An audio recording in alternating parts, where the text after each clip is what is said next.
Michael, kalau kita lihat pada perdagangan hari ini, IHSG berakhir di zona hijau bahkan 3 hari beruntun kembali ke level psikologis di 6.900, namun berkebalikan dengan performa mata uang Garuda yang justru keok terhadap dolar Amerika Serikat dan menembus 15.700. Apa sebetulnya yang bisa dicermati dari hal ini? Apakah memang eskalasi atau ketegangan di Timur Tengah yang kian memanas ini menjadi berkah atau justru menjadi petaka bagi Indonesia?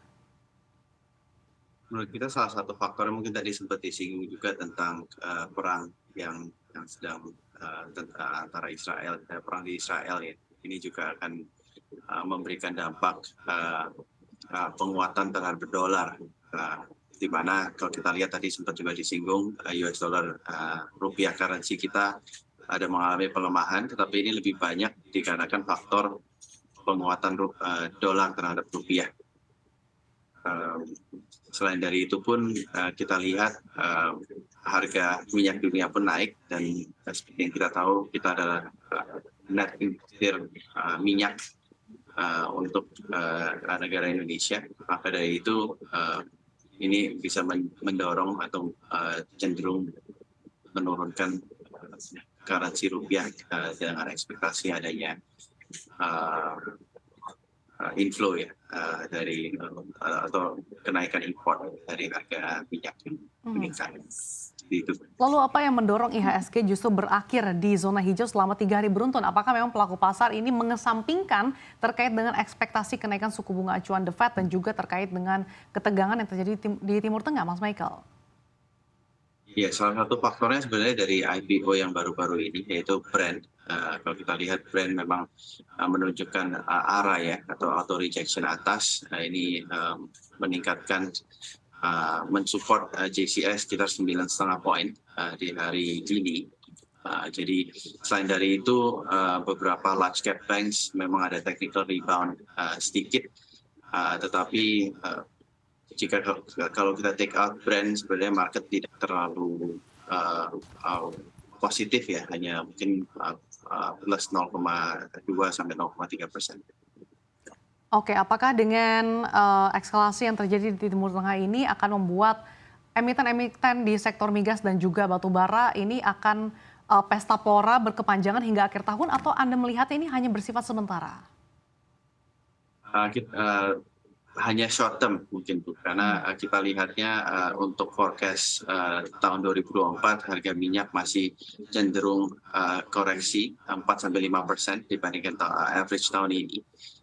Dikarenakan memang ada short term sentimen yang positif untuk harga minyak maupun harga batu bara. Menjelang akhir tahun pun selain dari adanya geopolitical tension, kita juga melihat winter restocking atau seasonality di harga batu bara juga cenderung naik di menjelang akhir tahun. Selain dari itu, beberapa stock picks yang memang RHB rekomendasikan adalah high dividend yields dan sektor batu bara ini yang menjadi salah satu yang memberikan high dividend yields yang tertinggi di market pada saat ini. Ya, kalau melihat pergerakan emiten migas hari ini hanya PGN yang satu-satunya ditutup di zona hijau. Apa sentimen yang membuat PGN ini berparkir di zona hijau? Mengingat kalau kita lihat secara price performance di antara peers-nya, PGN ini justru lebih laggard dibandingkan dengan pergerakan yang lainnya, Mas Michael. Iya, mungkin lebih ke laggards dan defensif ya Bu, karena salah satu memang dikarenakan kondisi pasar yang highly volatile saat ini, cenderung market participants prefer atau membeli saham-saham defensif, salah satunya ataupun laggards yang seperti Pegas. Mungkin salah satu yang kita juga bisa rekomendasikan saat ini adalah Telkom Group seperti itu.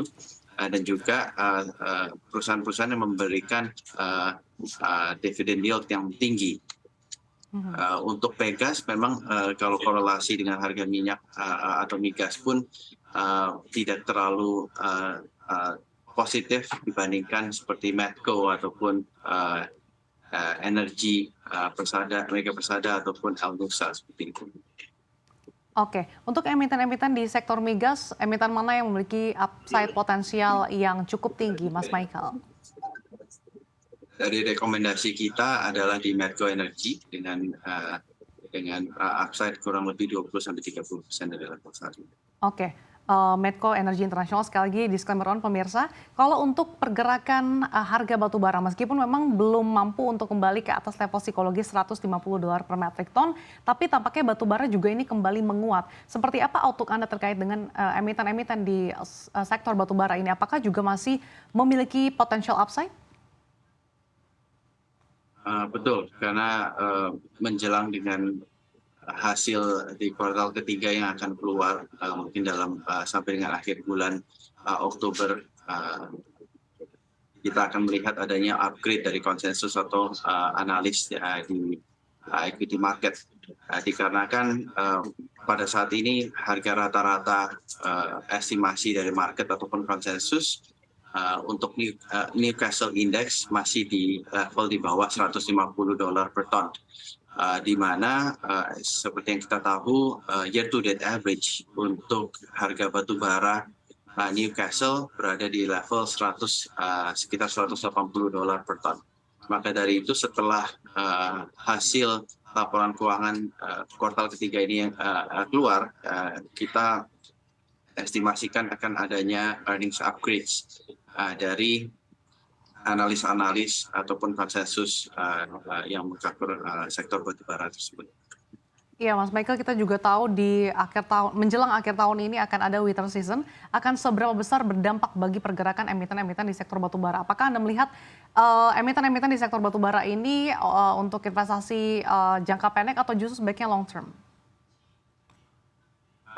Kita rekomendasi lebih ke jangka pendek sampai dengan adanya mungkin timeline sampai dengan adanya final dividen dari perusahaan-perusahaan batubara ini mungkin sampai dengan kuartal pertama tahun 2024, di mana itu berakhirnya musim winter season ini ya.